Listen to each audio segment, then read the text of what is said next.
बिहार से एक बार फिर बड़ी खबर आई है और उस खबर ने विपक्षी एकता की पोल खोलकर रख दी है।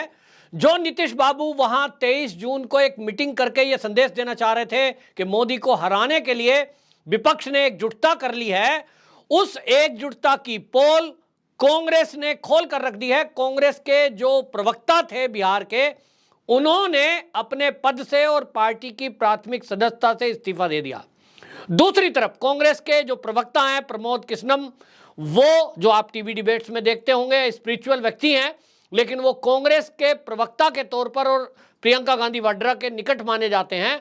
उन्होंने कहा कि ये जो विपक्षी पार्टियां जिस तरह की कंडीशन कांग्रेस के सामने रख रही है, उससे तो ऐसा लग रहा है कि ये कांग्रेस मुक्त भारत का जो नारा बीजेपी देती थी उसी का ये दूसरा रूप है। यानी उन्होंने सवाल उठाया कि जब पश्चिम बंगाल की ममता बनर्जी ये कह रही हैं कि पश्चिम बंगाल उनके लिए छोड़ दें, उत्तर प्रदेश में अखिलेश बाबू कहते हैं कि कांग्रेस उत्तर प्रदेश उनके लिए छोड़ दे, आम आदमी पार्टी कहती है कि कांग्रेस जो है दिल्ली और पंजाब उनके लिए छोड़ दे, तो आगे उन्होंने ट्वीट किया। उन्होंने कहा कि केसीआर कहते हैं कि तेलंगाना छोड़ दें, जगन रेड्डी कहते हैं कि आंध्र प्रदेश कांग्रेस उनके लिए छोड़ दे, वो वहां मजबूत हैं, कांग्रेस छोड़ दे। स्टेलिन कहते हैं तमिलनाडु में आप ना आइए, वहां हम लड़ेंगे। तो भाई शरद पवार भी कल को कहेंगे कि महाराष्ट्र में तो हमारी स्थिति ज्यादा मजबूत है, कांग्रेस तो वहां कहीं आधार में है नहीं, तो बोलते हैं फिर राज्य कौन सा बचा। तो एक तरह से ये जो विपक्षी पार्टी के नेता हैं अलग अलग राज्यों में अपना दावेदारी ठोक रहे हैं, और हर राज्य में जो ये पार्टियां हैं ये कहती हैं कांग्रेस हमसे समझौता करे, हम कांग्रेस से समझौता करेंगे, लेकिन हमारे राज्य में दखल अंदाजी ना करे। तो फिर कांग्रेस कहां लड़ेगी भाई? फिर कांग्रेस के लिए क्या बच गया? राजस्थान में चुनाव लड़े, वहां सरकार जाने वाली है। मध्य प्रदेश में लड़े, मध्य प्रदेश में भी अब सरकार जाने वाली है, बीजेपी की आएगी। छत्तीसगढ़, वहां भी अंदर अंदर खबरें चल रही है, लेकिन मान लेते हैं चलो छत्तीसगढ़ में अभी 50-50 का मामला है। यानी कांग्रेस के लिए फिर राज्य कहां से बचे, और कांग्रेस फिर उस स्थिति में कैसे पहुंच सकती है कि वो राहुल गांधी को पीएम बनवा सकें।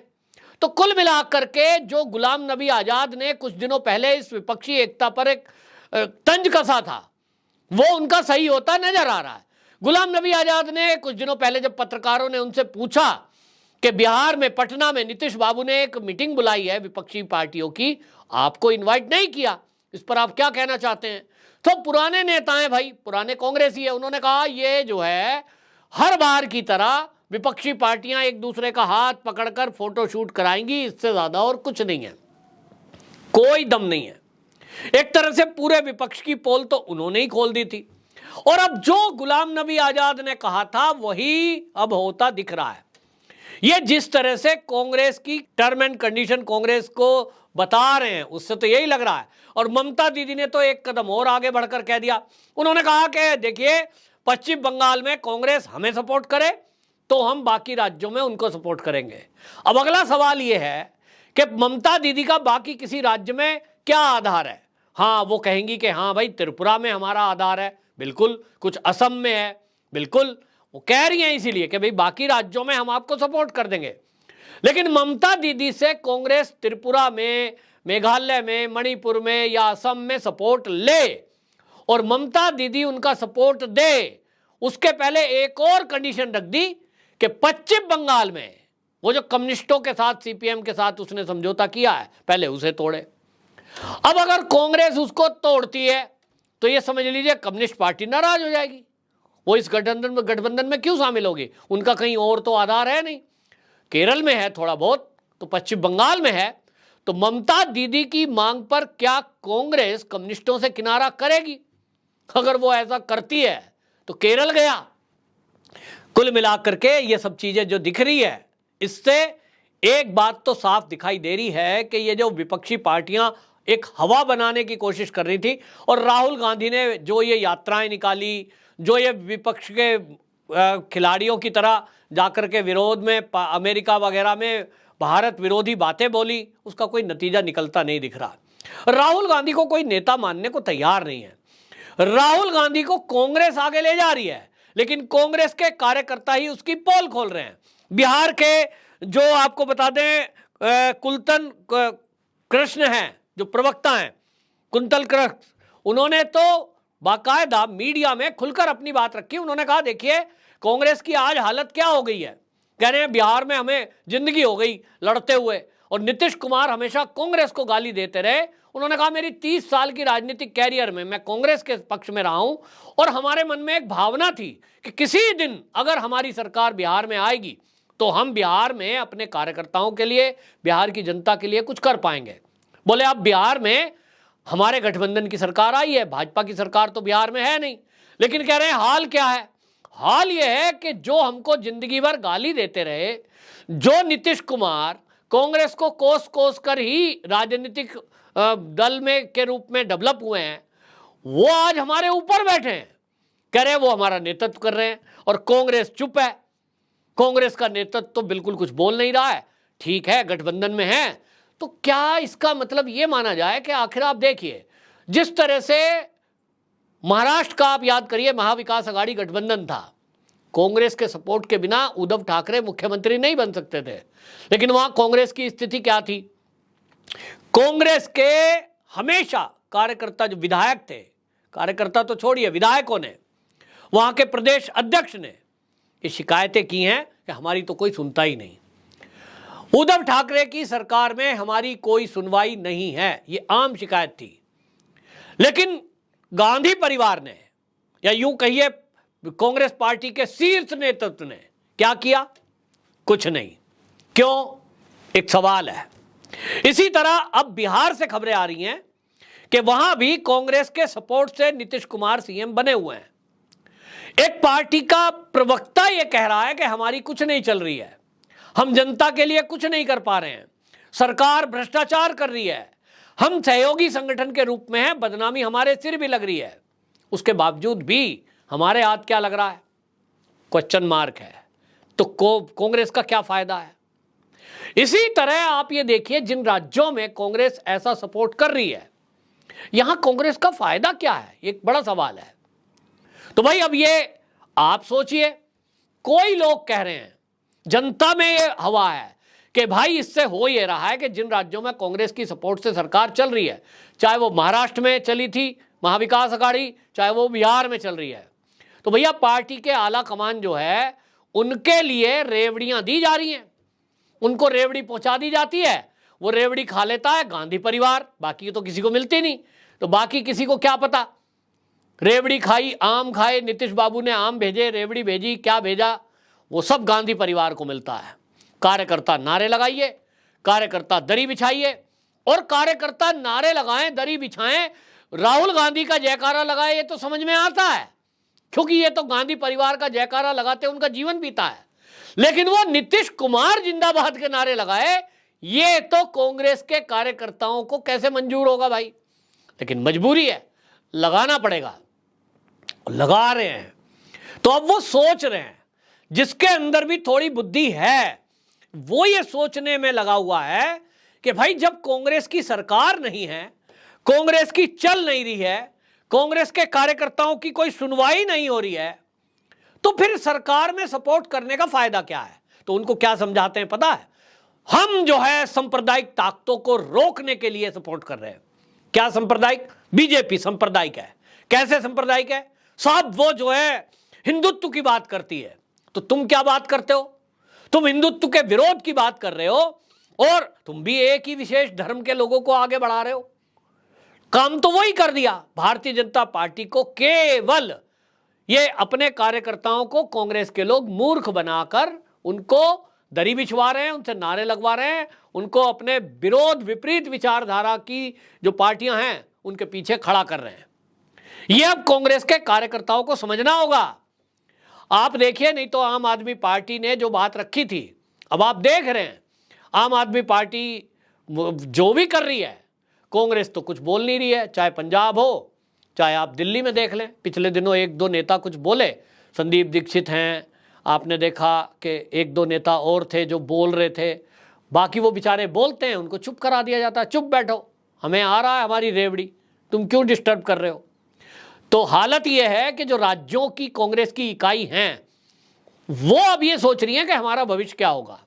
अगर हम इसी तरह विपरीत विरोधियों को ही सपोर्ट करते रहे, उनके लिए नारे लगाते रहे, उनकी सरकार बनाते रहे, तो जो राज्यों के नेता हैं जो पिछले 20-30 साल से इसलिए राजनीति कर रहे हैं, चाहे वो दिल्ली में अजय माकन हो, संदीप दीक्षित हो, फिर चाहे हर राज्य में ऐसे नेता हैं जिनको ये उम्मीद है कि 2024 का चुनाव आएगा, हमको सांसद का टिकट मिलेगा, फिर हम जनता के बीच जाएंगे, फिर सांसद चुने जाएंगे, हम भी संसद में जाएंगे। तो अब ये सोच रहे हैं कि भैया हमसे तो कोई पूछ नहीं रहा, पार्टी आला कमान को रेवड़ियां आ रही हैं, अब वो रेवड़ी खा करके चुप बैठ जा रहा है।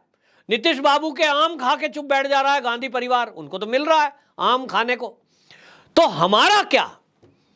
अब जो ये समझौते की बात चल रही है, जिसपे प्रमोद कृष्णन ने बात की है कि साहब हर राज्य के नेता ये कह रहा है कि ये मेरे लिए छोड़ दो, तो इसका मतलब उन राज्य में जो कांग्रेस है, ये जो कांग्रेस के कार्यकर्ता हैं, उनका क्या रोल रह गया? उनके तो सपने खत्म।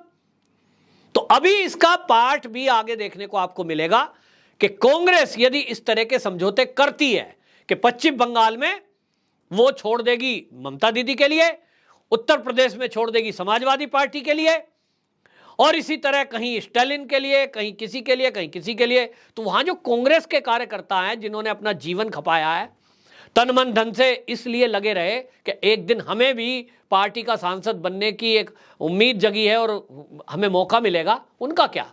उनकी राजनीति तो खत्म। वो आम आदमी पार्टी के लिए नारे लगाएं, कहीं कहीं वो ममता दीदी के लिए नारे लगाएं, और इसलिए अधीर रंजन चौधरी जो है उन्होंने बयान दे दिया, उन्होंने कहा हम तो कम्युनिस्टों से करते हैं, हम दीदी से समझौता नहीं करेंगे। अब अधीर रंजन चौधरी की क्या हिम्मत है, वो विपक्ष के नेता बना दिए, ठीक है, अगली बार ज्यादा बोलेंगे तो उनका टिकट काट दिया जाएगा और ना वो विपक्ष के नेता बनेंगे। तो कुल मिलाकर कांग्रेस के जो कार्यकर्ता हैं उनकी स्थिति बड़ी भयंकर है। बहुत सबसे ज्यादा दुर्गति उन्हीं की है कि पार्टी आला कमान अपना रेवड़ी और आम के चक्कर में कोई फैसला कर लेगा और ये जो कार्यकर्ता हैं ये ठगे रह जाएंगे अभी जो हालात चल रहे हैं। क्योंकि कांग्रेस का जो आला कमान है, आपको बता दूं, गांधी परिवार, इसको एक बात साफ हो चुकी है कि वो 2024 में भी सत्ता में तो आने से रहे, आएंगे तो मोदी जी ही, तब फिर वो क्या करेंगे? वो रहेंगे विपक्ष में। विपक्ष में रहेंगे तो कहां रहेंगे? वो रहेंगे जेल में, उनको तो जेल जाना है जिस तरह के केस चल रहे हैं।